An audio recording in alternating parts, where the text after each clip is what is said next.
I'm Billy S, welcome back to the channel. Today we're hopping on a train and chewing their house down boots, as I rank the bosses of The Legend of Zelda Spirit Tracks. A childhood favourite of mine, Spirit Tracks took the formula of Phantom Hourglass and attempted to refine it into something unique. And one area where this game shines the brightest are the boss fights. Every fight has a lot of care put into it, with multiple phases and more diverse movesets than Phantom Hourglass, and I'm so excited to dive right in. But to my American viewers, please note I am playing on a European copy of Spirit Tracks, where multiple bosses receive name changes. For entries where this is applicable, I'll use both names at the start, and then default to whichever name I prefer. So, let's do this. All 9 bosses of The Legend of Zelda Spirit Tracks ranked. Let me know your favourite down below. At number 9, we have Cole, the second boss of the Dark Realm. Upon defeating the demon train and halting its movements, Link and Zelda climb aboard so they can take back Zelda's body once and for all. However, in order to do this, they must first expel Malladus's spirit. To do this, we have to escort Zelda across the train's roof, dealing with moving platforms and attacks from Malladus and Cole. But Cole is the biggest threat here, using Zelda's fears by conjuring spectral rats to attack her. It's Link's job to kill the rats before they can reach the princess, allowing her phantom form to keep moving to reach Malladus. If the rats reach Zelda though, she'll get stunned and Cole will take control of her phantom body, forcing you to use the boomerang to cut his threads, otherwise he attacks you and pushes you back down the arena. While a simple fight in premise, I found Spirit Tracks' imprecise combat mechanics to be very frustrating for dealing with Cole's rats. If it were a traditionally controlled Zelda game, I'd have no problem here, but because the game is just finicky like that, I failed to protect Zelda multiple times. Once you reach Malladus though, all that's left is to fire a single light arrow into Zelda's body while she grapples with the Demon King. I was worried I'd missed the attack, but it's not too hard if you line the shot up right. Of all the bosses in today's ranking, Cole is just a nothing fight, with the ex-Chancellor never going out of his way to attack us himself. He's a coward at heart, and that's why he got what was coming to him in the cutscene afterwards. At number 8, we have Stagnox, Armored Colossus, boss of the Forest Temple. The first that you face in-game, Stagnox is a solid introductory fight that doesn't ask a lot of the player. He'll start by attempting to ram into you with his horn, forcing you to dodge and strafe to the left or the right. Your goal is to run behind the boss after he charges, so that you can use the newly acquired whirlwind item to blow at his noxious back. This dissipates the fumes, allowing you to strike at him with your sword. You do this multiple times until the boss decides enough is enough, flying up into the air, though the solution for bringing him back down is pretty simple. Stagnox brings about his own demise, summoning 3 blast worms to attack Link, but these enemies, when struck with a sword, become stationary bombs. So you simply hit the 3 worms, wait for the Stalnox to swoop down and charge, and then use the whirlwind item to blow one of the blast worms into the boss, stunning it. Rinse and repeat until the boss is down. A very solid opening fight that doesn't get too complex on the player, but it's that overall lack of complexity that keeps it from higher rankings on today's list. The other fights all have a bit more depth to their movesets, whereas Stagnox always plays out exactly the same, with a lot of downtime while waiting for him to do his swooping attack. I mean, in the time it takes for him to swoop down, you could parry that subscribe button to stay up to date on all my future content. Stagnox would want that. At number 7, we have the Demon Train, the first boss of the Dark Realm. When I was younger, I recalled absolutely loving this boss. I thought the idea of hopping on the Spirit Train to defeat the larger Demon Train was hype as heck, but replaying this fight in 2025 has left me feeling a little more lukewarm overall. You have to race alongside the train, using your cannon to attack the various weapons it uses to attack you. We start with a cart containing explosive barrels, where if you fail to shoot the barrel while it's on the demon train, it will be dropped onto the tracks. On the right side of the top screen, you also have a time limit that you need to defeat each phase of the demon train by, but for each train card destroyed, that timer is reset. The second phase has you dodging singular lasers that you have to shoot twice to actually destroy, while the third phase has you dodging an insane amount of lasers at the same time. All the while, you're needing to be careful, switching tracks to avoid crashing into the train, while also avoiding fires that it leaves on the rails. I mostly struggled with avoiding the train. I was always going too fast, to the point where the train would ram into me, or I'd miss a turning point to get on the other rail. That's entirely on me, but when you get stuck behind the boss with no way to switch to the other rail sides, it can feel a little frustrating. Especially as in order to finish the boss off, you actually have to get in front of it and shoot the face, which I only just managed with barely any time left on the clock. I cut it closer than I would have liked. I just prefer traditional Zelda fights, but I'm glad the train got focus for at least one endgame boss. It would have felt weird to not have a single major train fight. At number 6, we have Woedenaz, the final boss of the game. This battle is fought across 2 separate phases, and sees us needing to slay the Demon King after he resurrected himself in Cole's body. The first half sees Zelda charging up her power and asking Link to cover for her. Woedenaz will take the opportunity to fire at us with his fireball attacks in various patterns, and it's up to Link to bat those attacks away until Zelda has fully powered up. This is pretty easy, all things considered, with the only danger coming from the DS's touch controls potentially causing you to miss a fireball. But I just defaulted to using the spin attack when things got dicey, and everything was fine. Then you're forced to play the Spirit Flute, which on a regular DS, totally fine. On the Wii U gamepad though, which is how I recorded this footage, a literal fucking nightmare. You have to practically hold the gamepad up to your mouth and blow into the mic like you're actually playing the flute.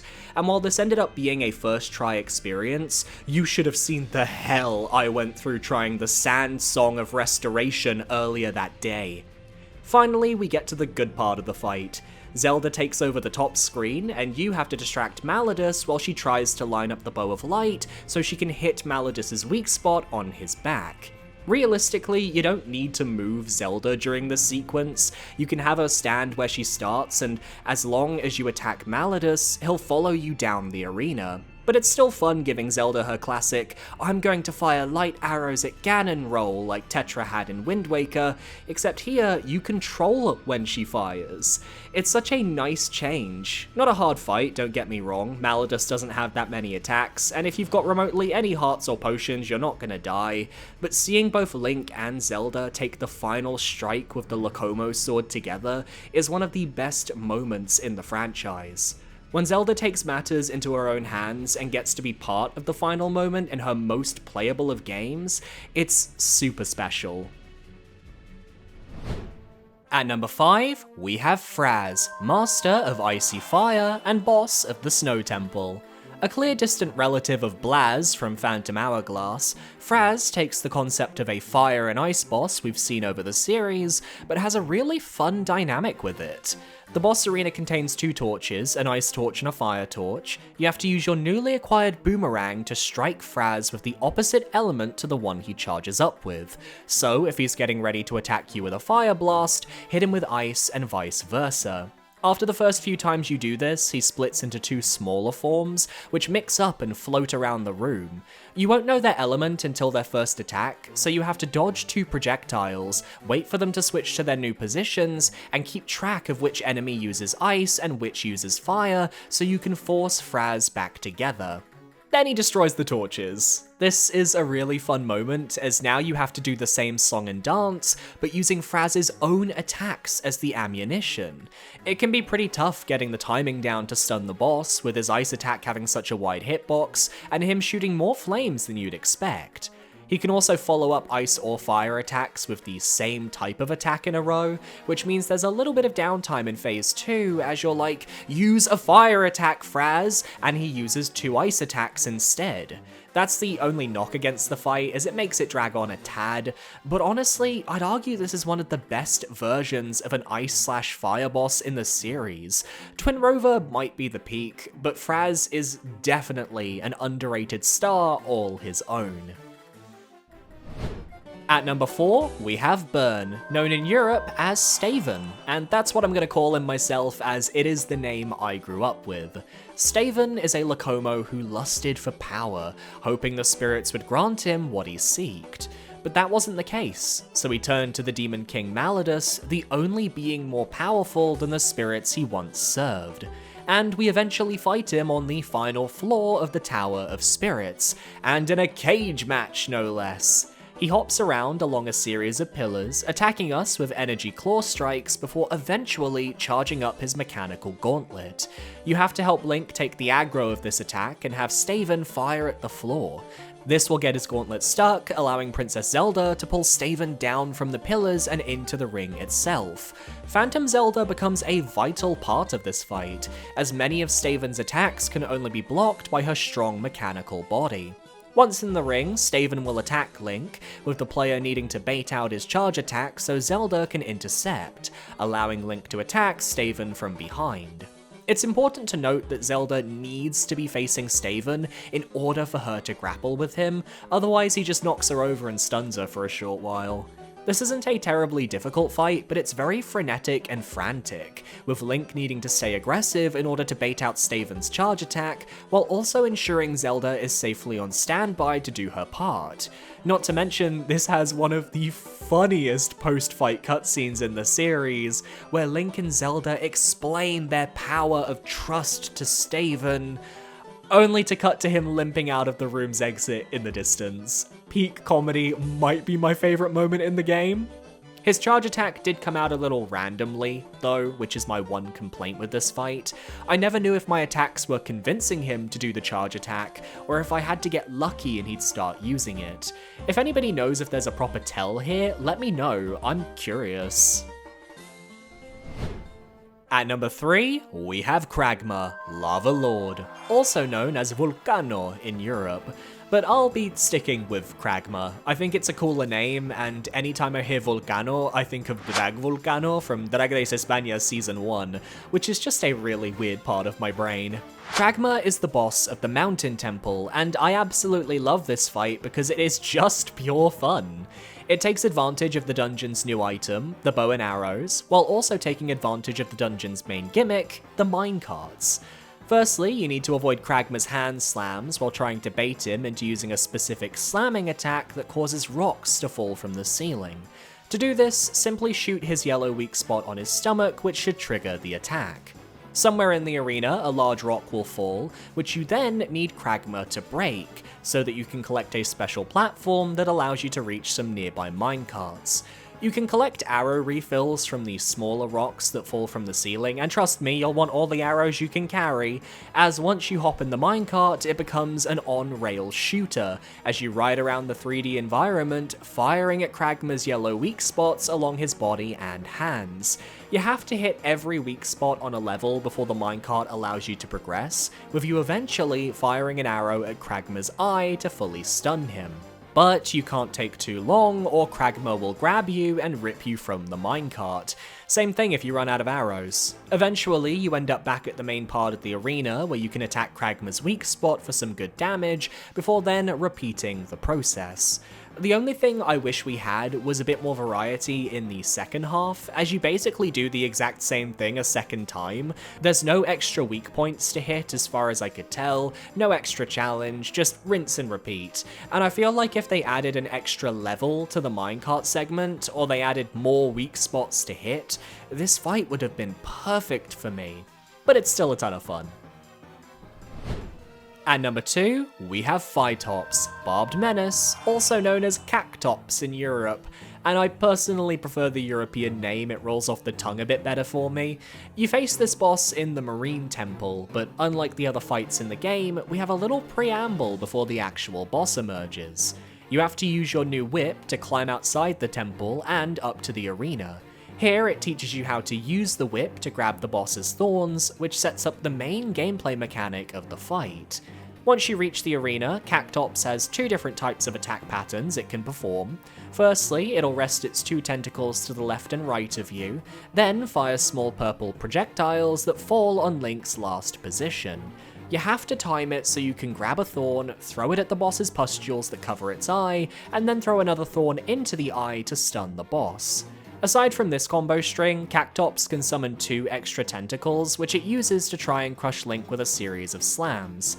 Not gonna lie, I'm awful at dodging this series of attacks. It may not look so bad in this footage, but if you saw how I handled the Cactops rematches in the enemy gauntlet minigame, you would see a very messy Billy S in terms of gameplay. Cactops repeats both of these attack strings, but as the fight progresses, we'll begin throwing everything it has at Link and the kitchen sink. I like when its tentacles that you normally collect the thorns from begin moving around the arena, forcing you to position yourself in a better spot, lest you get dragged along by the tentacles with no way to line up your shot when yeeting the thorns at the boss. Cactops makes it this high being the only boss in the game to genuinely give me trouble, at least on the optional refights. You can fall off the arena, you can get slammed by tentacles, and it's a fight that requires a lot of skill to succeed in.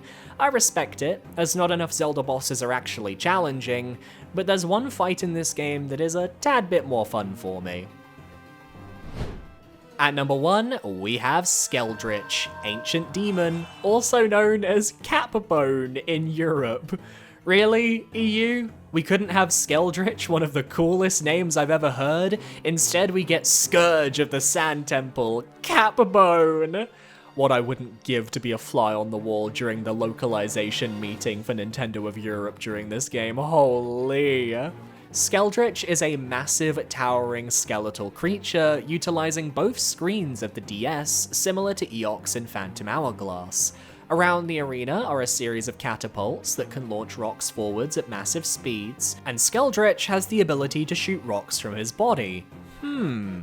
So you have to use the sand wand to halt the momentum of the rocks Skeldritch shoots, so you can then use them as ammunition. The first shot is pretty easy to line up, but as you destroy parts of Skeldritch, you notice that he wears armor.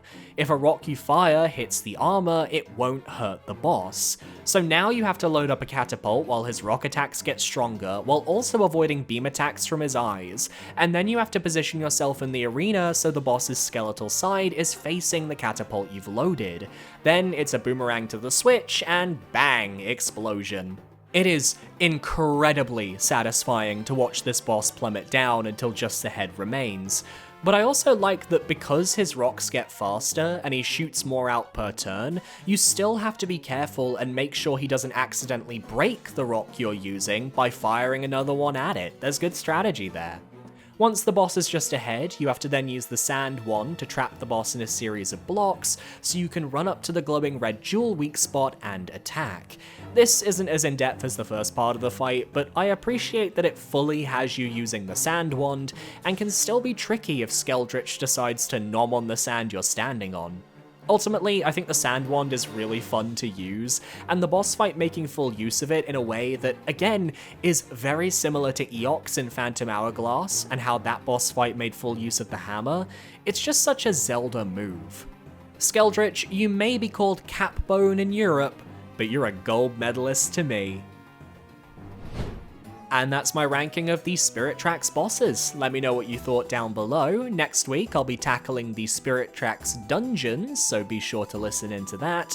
And make sure to parry that subscribe button so you can stay up to date on all my future videos. I want to give a quick shout out to my YouTube channel members for supporting me for another month. Thank you so much. You guys are amazing. It is $4.99. It gets you early access to certain videos. It gets you a shout out in the description and at the end of videos as well. And there is a full Dark Souls 3 Soul Level 1 Let's Play specifically for my channel members if you're interested in stuff like that.